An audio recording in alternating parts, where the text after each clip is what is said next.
संत मत धारा आपकी सेवा में प्रस्तुत।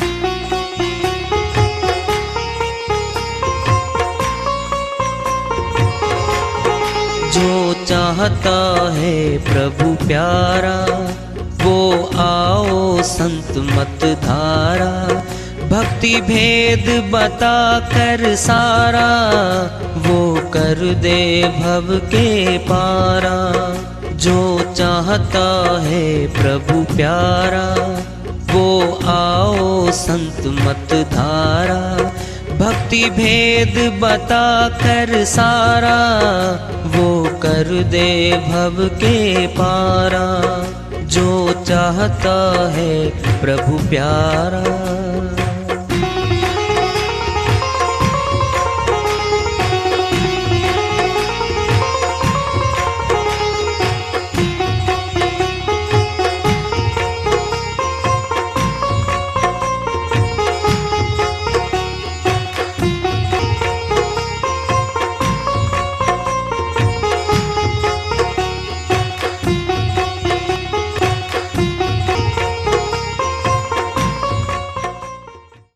परम पूज्य सदैव स्मरणीय सदगुरु साहिब की जय हो। सतनाम साहिब। आदरणीय सर्व संतों की जय हो। उपस्थित आदर के योग प्रभु प्रेमी एवं जिज्ञासु आत्माओं, हम सभी पूर्ण पिता परमात्मा सभी सृष्टियों के रचनहार कुल मालिक हम सबके जीवन का आधार उनकी महिमा को सुनने के लिए एकत्रित हैं। मेरी सभी से अर्ज है कि मैं कोई जगत गुरु नहीं, कोई महाराज नहीं, कोई महामंडलेश्वर नहीं। मैं केवल सभी संतों की चरणों की धूल हूँ और आपका भक्ति मार्ग में सहायक हूँ। मैं अपनी सीधी साधी टूटी फूटी भाषा में, संदुकड़ी भाषा में भक्ति भेद के गूढ़ रहस्यों को उजागर करने वाले विचार आपके समक्ष रख रहा हूँ। यदि अच्छे लगे अपनाएं, नहीं तो गैर जरूरी समझकर विसार दें। हाँ, सत्संग ही एकमात्र प्रभु प्राप्ति का विद्यालय है, विश्वविद्यालय है ये। और हम सभी सत्संग में आए हुए हैं। हम जिज्ञासु तभी तो आए हैं। हम पिछले सत्संगों से वार्ता करते चले आ रहे हैं कि चेतावनी से प्रभु प्राप्ति की ओर इस अध्याय को, इस वार्ता को आज फिर आगे बढ़ा रहे हैं।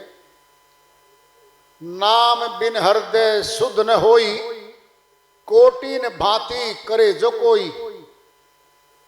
जब लग सार नाम नहीं पावे, तब लग जीव भवभटका खावे। साहिब अपनी श्रीवाणी में बहुत बड़ी बात समझाना चाहते हैं। नाम बिन हृदय शुद्ध न होई। हृदय क्या है?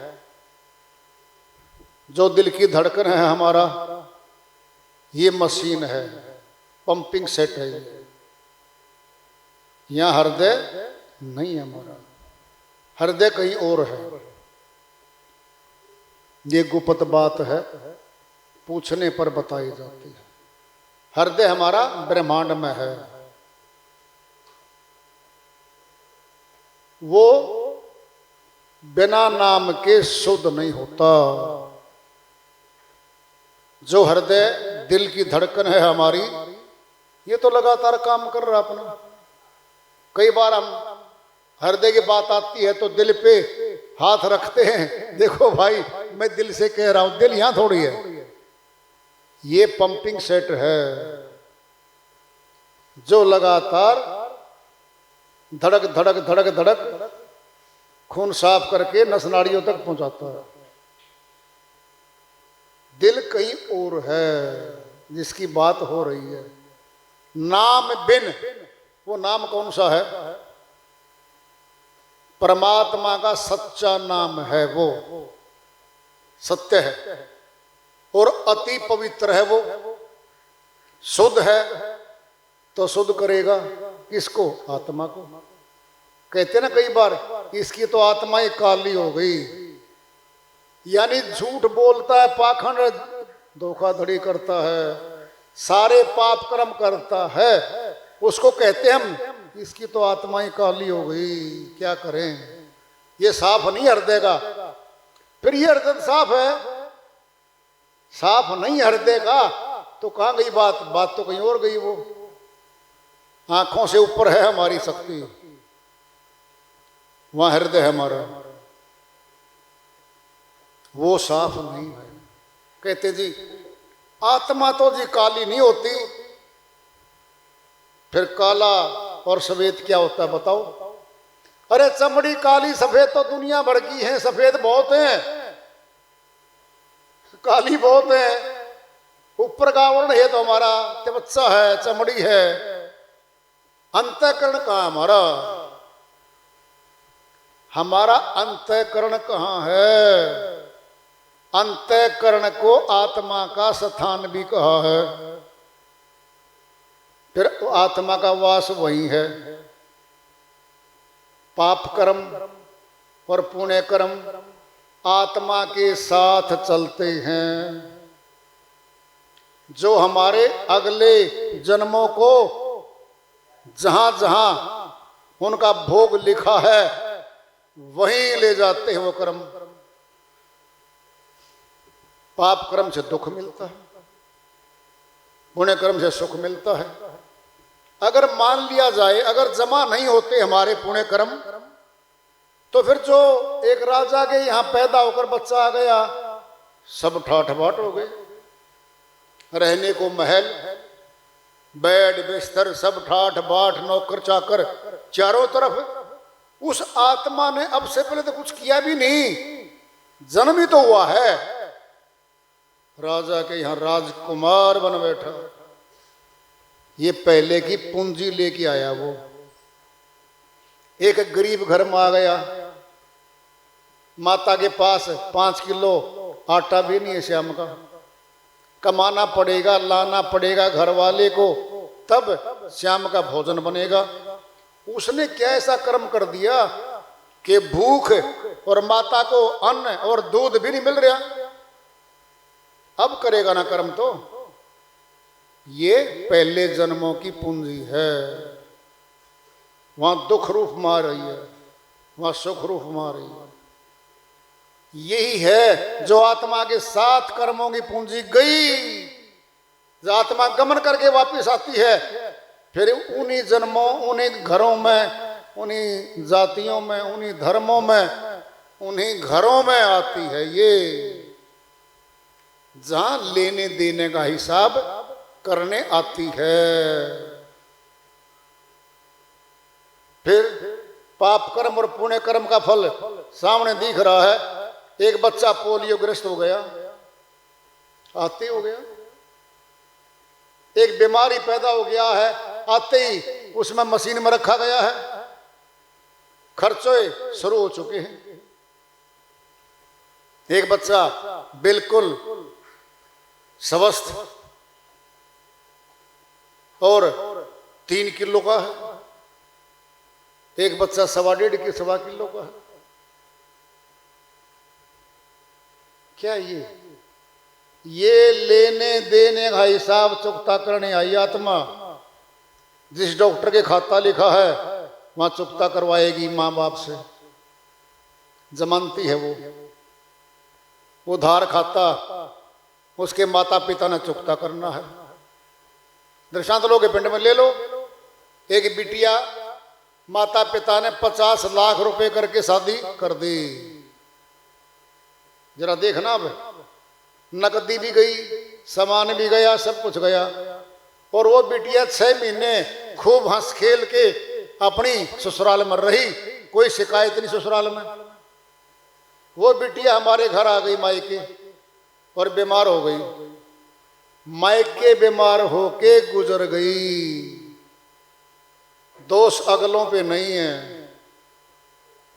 जब ऐसे गुजर जाती है ना बिटिया माता पिता के हाथों में, तो शिकायत भी नहीं कर सकते किसी प्रकार की। जो गया दहेज था, सामान था, वो भी वापस नहीं मांग सकते। वो क्या दोष लगा के मांगेंगे अगले पे?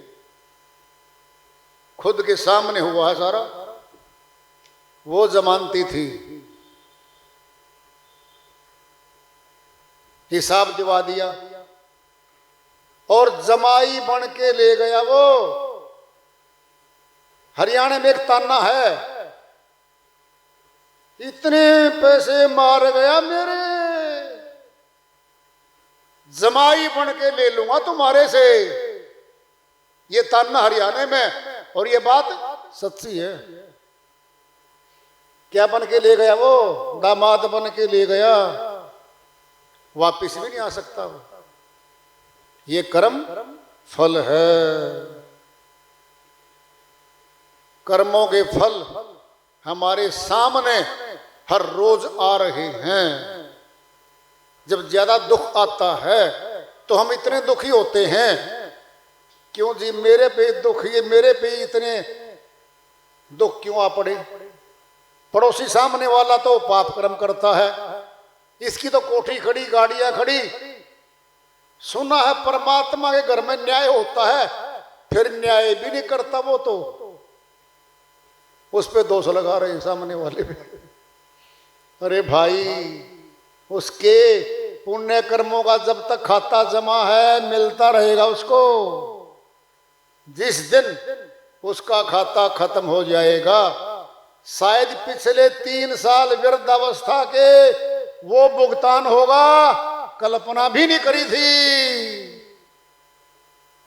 राजा की तरह रहा जीवन भर, आखिरी मौत से 3 साल पहले भुगतान करना पड़ जाए तो दुश्मन भी हाथ जोड़े कहते हैं, हे मालिक इसकी मिट्टी संगवा दो। ये भी होता है, देखते हैं हम हर रोज।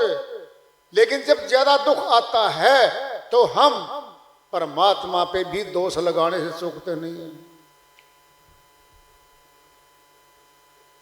काल ही कर्म ही ईश्वर ही मिथ्या दोष लगा वही, सिर धुन धुन पछतावही। श्री रामचरितमानस में आया हुआ गोस्वामी जी महाराज कहते हैं, जब दुखी ज्यादा हो जाता है इंसान, क्या कहता है? जी मेरी किस्मत बुरी है, जी समय बुरा है। फिर परमात्मा पे भी दोष लगा देता है, फिर सिर धुन धुन पछतावही, फिर महादुख आएगा, फिर सिर पकड़ के रोता है। कभी देखा हो आपने? बाल तक नोच लेते हैं हम अपने, हे मालिक मेरे को क्यों दुख दिया? जब सुख दिया था तब तूने गुण गाए थे क्या उसके? तेरे को मकान बढ़िया दिया, सुंदर शरीर दिया, निरोग दिया, सब कुछ तेरे को दिया भाई, और जब दुखों का भुगतान करने का मौका या पाप कर्म का, अब परमात्मा में दोष लगा रहा है। हमारे ही किए कर्मों का फल मिलता है। श्री वाणी चल रही है साहिब की, नाम बिन हृदय शुद्ध न होई, सतनाम के बिना अंतःकरण में जो पाप कर्मों का मैल है वह साफ नहीं होता। कपड़ा है हमारा ताजा, बिल्कुल स्वच्छ पहनते हैं हम, हर रोज मैला। जब ज्यादा गहरा मैला हो जाता है फिर साबुन लगती है, पानी लगता है, बहुत बार बार धोना पड़ता है, फिर साफ हो जाता है। जब आत्मा आई थी स्वच्छ थी, साफ थी, न झूठ बोलना आता बच्चे को, न धोखा देना आता बच्चे को, तो कुछ नहीं आता। सीखेगा यहाँ पे, शिक्षा लेगा, फिर पहले वाली पूंजी जमा हो जाएगी। जो पहले के पाप कर्म है वो फटाफट बच्चे को भी बचपन से चोर बना देते हैं, डकैत बना देते हैं। और जो पहले की भक्ति जमा पूंजी है बचपन से ही भक्त बना देते हैं, भक्ति गुना हो जाती है।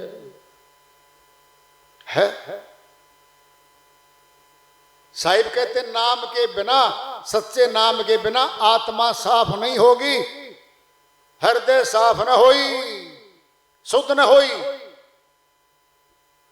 कोटि न भांति करे जो कोई, करोड़ों प्रकार से उपाय कर ले कोई बाहरी, वो साफ नहीं होनी। क्यों? आत्मा पे ही तो पाप कर्मों का जमावड़ा है। सतनाम में वो शक्ति है जो आत्मा के पाप कर्मों को धो देती है। कोटिन भांति करे जो कोई, करोड़ों उपाय कर ले बाहर के, तो पहले सुनो, आत्मा तो अंदर रखी है, फिर बाहरी कार्यों से, क्रियाकलापों से अंदर है, तो उसका प्रभाव बन जाता बाहरी चीज का।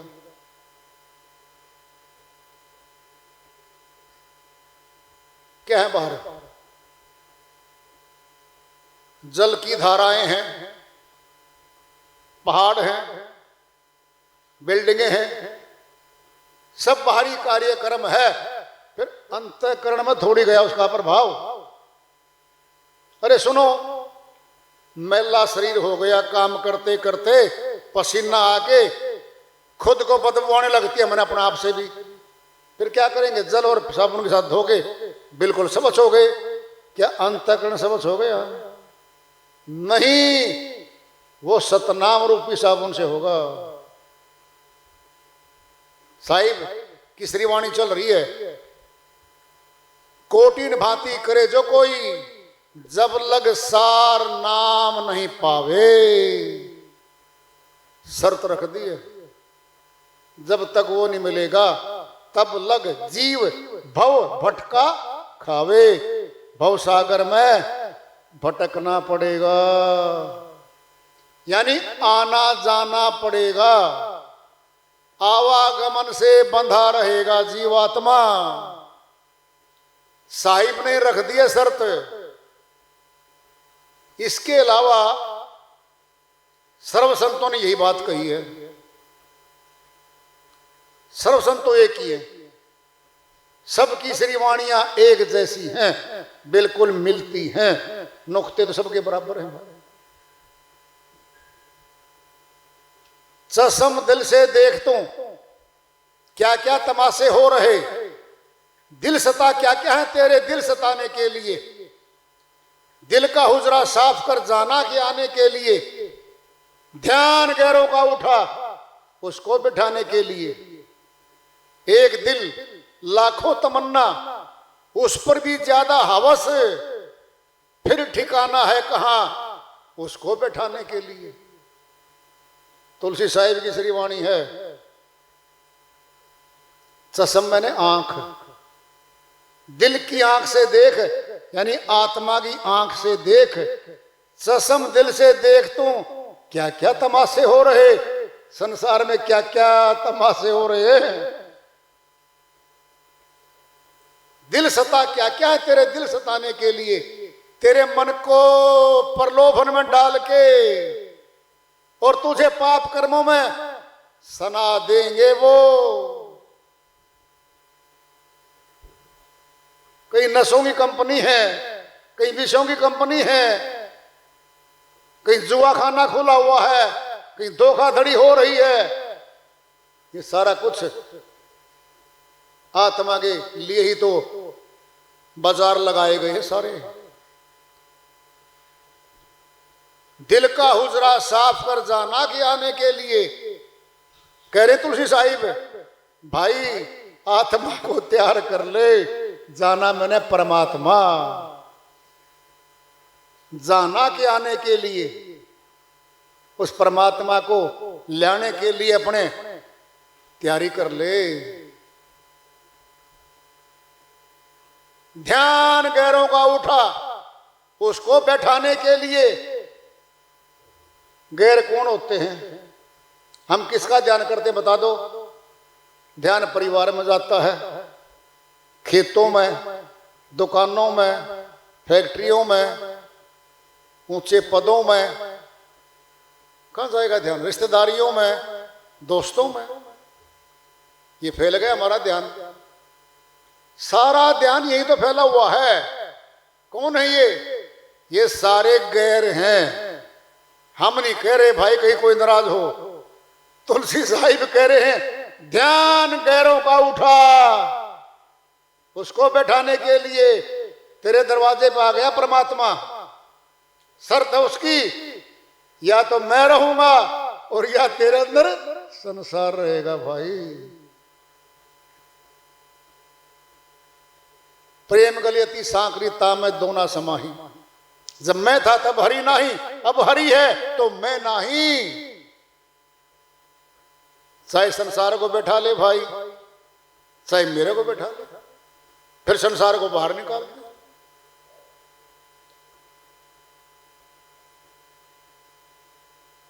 1 घंटा बैठाओ, 2 घंटे बैठाओ, 6 घंटे बैठाओ परमात्मा को अंदर, ये तो हमारे भीतर पर करता है। कमरे में प्रकाश करना है, लाइट करनी है, कितने घंटे कर लो तो अपने डिपेंड करता है। अरे भाई एक दीपक है, तेल डलता है, घी डलता है, उसमें जितना डालोगे उतनी देर तो रोशनी देगा।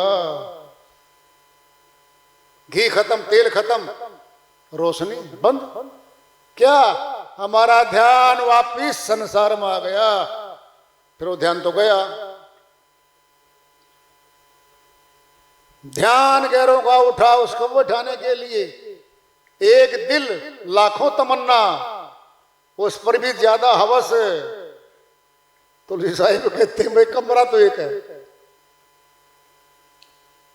उस कमरे में परिवार बैठा है, रिश्तेदार बैठे हैं, दोस्त बैठे हैं, हाउसफुल की तख्ती बाहर लटकी हुई है।